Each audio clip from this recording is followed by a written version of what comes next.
आज हम सल्तनत कालीन स्थापत्य कला और जो शेष बची है हमारी और प्रांतीय स्थापत्य कला और थोड़ा बहुत ये डाक व्यवस्था इसके बारे में अध्ययन करेंगे। तो एक छोटा सा टॉपिक पहले अपन डाक व्यवस्था का पढ़ लेते हैं। और सल्तनत काल में जो सुव्यवस्थित डाक व्यवस्था थी उसे सबसे पहले गयासुद्दीन तुगलक ने शुरू किया। और डाक व्यवस्था का विस्तृत विवरण मोरक्को का जो यात्री था इब्न बतूता वो अपनी पुस्तक यात्रा वृतांत रेहला में लिखता है कि सल्तनत काल में डाक कैसी थी। और जियाउद्दीन बर्नी भी अलाउद्दीन खिलजी की डाक व्यवस्था के बारे में बताता है। अलाउद्दीन ने एक उन्नत डाक व्यवस्था विकसित की थी, ऐसा बर्नी लिखता है। इस अलाउद्दीन खिलजी की उन्नत डाक सेवा से सेना के साथ उसका संचार बना रहा। इतिहासकार बुल्दले हेक कहते हैं कि सल्तनत काल में डाक भेजने की गति 24 घंटे में लगभग 200 मील थी। कहने का मतलब 320 किलोमीटर तक डाक पहुंचने का समय जो लगता था वो मात्र 24 घंटे लगता था, ऐसा बुल्दले हेक कहते हैं। इब्न बतूता का जो सल्तनत कालीन डाक व्यवस्था के बारे में विवरण है वो ये कहता है कि भारत में 2 प्रकार की डाक व्यवस्था थी। एक तो उलूक, जिसको अश्व डाक व्यवस्था कहते थे, जो घोड़े के माध्यम से पहुंचाई जाती थी। और प्रत्येक घुड़सवार 4 मील की दूरी तय करता था अपने घोड़े पर।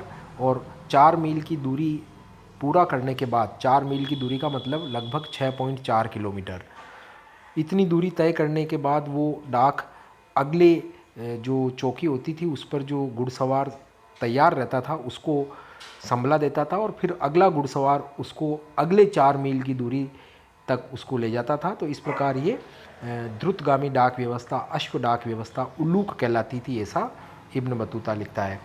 इसके अलावा इब्न बतूता कहता है कि एक पैदल डाक व्यवस्था भी थी जिसको दावा या ढावा कहते थे। इसमें क्या होता था कि पैदल दौड़ने वाला व्यक्ति डाक के बंडल को हाथ में लेकर के दौड़ता था और 3 मील तक दौड़ता था। और 3 मील की दूरी पर जो अगली डाक चौकी होती थी वहाँ पर धावक तैयार रहता था उस डाक के बंडल को लेने के लिए। तो वो अपना डाक का बंडल उस अगले धावक को दे देता और फिर अगला धावक उसको लेकर के अगली चौकी, डाक चौकी जो 3 मील की दूरी पर थी, वापस उस तक पहुंचाता था। तो ये जो पैदल डाक व्यवस्था होती थी इसको ढावा या दावा कहा जाता था। पैदल डाक व्यवस्था अश्व डाक व्यवस्था के माध्यम से थोड़ी सी तेज़ थी। और तेज़ इसलिए होती थी कि घोड़ा तो पगडंडी पर ही चलता था, लेकिन ये जो पैदल घुड़सवार, पैदल जो धावक होते थे, ये इधर उधर शॉर्टकट से भी पहुंच करके अगली चौकी तक पहुंच जाते थे। और इस पैदल डाक व्यवस्था जिसको दावा कहा जाता था, दावा या ढावा, इसका प्रयोग खुरासान के फलों के परिवहन के लिए होता था। और इसी डाक व्यवस्था के माध्यम से, पैदल डाक व्यवस्था के माध्यम से ही इब्न बतूता कहता है कि मोहम्मद बिन तुगलक को दौलताबाद में पीने के लिए गंगा जल पहुंचाया जाता था। इसके अलावा एक निजी डाक व्यवस्था थी जिसको पट्टामार व्यवस्था कहते थे। तो इस प्रकार की उलूक, ढावा या दावा और पट्टामार, ये 3 प्रकार की डाक व्यवस्थाएं सल्तनत काल में प्रचलित थी। तो ये तो हो गई आपके डाक व्यवस्था। अब हम जो हमारा बचा हुआ टॉपिक है कि सल्तनत काल में स्थापत्य कला किस प्रकार की थी, फिरोज शाह तुगलक आदि के समय में, मोहम्मद बिन तुगलक के समय में, उसको थोड़ा डिटेल पढ़ लेते हैं। अब हम इसको देखें, हम सल्तनत काल की स्थापत्य कला के बारे में थोड़ा देखें हम, तो महत्वपूर्ण तथ्य पहले देख लेते हैं कि बलबन का मकबरा पूर्ण इस्लामिक शैली में निर्मित पहला मकबरा है। अलाई दरवाजे का गुंबद जो है वो पूर्ण वैज्ञानिक विधि से निर्मित पहला गुंबद है। जमायत खाना मस्जिद जो है वो शुद्ध इस्लामिक विधि पर निर्मित पहली मस्जिद है। और शुद्ध इस्लामिक विधि पर निर्मित पहला मकबरा बलबन का मकबरा है। और वैज्ञानिक गुंबद पहली बार किस में मिलता है? अलाई दरवाजे में। गियासुद्दीन तुगलक के मकबरे को शेर शाह सूरी के मकबरे का पूर्वगामी माना जाता है। पर्सी ब्राउन इतिहासकार कहते हैं कि सैयद वंश और लोदी वंश का जो काल था सल्तनत काल में, वो मकबरों का युग था। चित्तौड़ में कीर्ति स्तंभ के बारे में आप जानते हैं, सल्तनत काल में ही ये समकालीन राजस्थान में मेवाड़ में महाराणा कुंभा ने मालवा विजय के उपलक्ष्य में ये कीर्ति स्तंभ बनवाया था।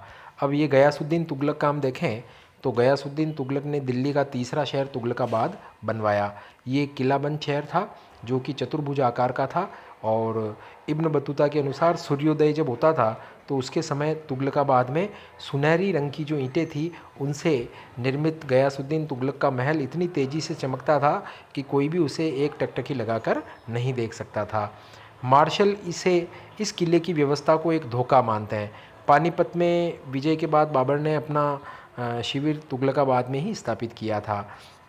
फिर गयासुद्दीन का मकबरा, जिसे हम शेरशाह सूरी के मकबरे का पूर्वगामी मानते हैं, ये एक ऊंचे चबूतरे पर निर्मित था और ये इस प्रकार बना हुआ है जैसे एक किले का स्वरूप लगता है। ये गयासुद्दीन तुगलक का मकबरा पंचभुजी है और कृत्रिम झील के बीच में पानी से घिरा हुआ है। इस मकबरे के अंदर ढालू दीवारें हैं और इनकी तुलना मिस्र के पिरामिडों से भी की जाती है और इस गयासुद्दीन तुगलक के मकबरे को शेरशाह सूरी के मकबरे का पूर्वगामी माना जाता है। फिर मोहम्मद बिन तुगलक का देखें हम तो मोहम्मद बिन तुगलक ने दिल्ली के चौथे शहर जहाँपनाह नगर का निर्माण करवाया और यहीं पर मोहम्मद बिन तुगलक ने सतपलाह बांध और विजय मंडल का भी निर्माण कराया। तो सतपलाह बांध जहाँपनाह नगर में स्थित है और विजय मंडल का निर्माण भी उसने यहाँ पर ही करवाया था। जहाँपनाह नगर में ही मोहम्मद बिन तुगलक ने बेगमपुरी मस्जिद का निर्माण करवाया। 1375 ईस्वी में इसी जहाँपनाह नगर में खिड़की मस्जिद फिरोज शाह तुगलक ने बनवाई थी। इस जहाँपनाह नगर के अलावा मोहम्मद बिन तुगलक ने और क्या किया? बलबन के लाल महल का या लाल भवन का उसने जीर्णोद्धार करवाया। इसके अलावा आदिलाबाद का उसने किला बनवाया, 12 खंबा महल बनवाया। ये बड़े इंपॉर्टेंट है। मोहम्मद बिन तुगलक के द्वारा निर्मित आदिलाबाद का किला, जहाँपनाह नगर, 12 खंबों का महल, शेख निजामुद्दीन औलिया की कब्र पर मकबरा बनवाया, मुल्तान में शेख रुकनुद्दीन अबुल फतेह की कब्र पर मकबरा बनवाया, अजूदन में शेख अलाउद्दीन के कब्र पर मकबरा बनाया और अनेक तत्कालीन और प्राचीन संतों की कब्रों पर मकबरे किसने बनवाए? मोहम्मद बिन तुगलक ने बनवाए। फिर फिरोज शाह तुगलक का देखें हम तो फिरोज शाह तुगलक भवन निर्माताओं का राजा था। उसने 300 नगर, 160 कुएं, 5 नहरें, 5 अस्पताल, 100 कब्र, 100 पुल, 10 स्नानागार, 1200 बाग और 10 समाधियों का निर्माण करवाया था। तो कहने का मतलब हम कह सकते हैं कि फिरोज शाह तुगलक जो था वो फिरोज शाह तुगलक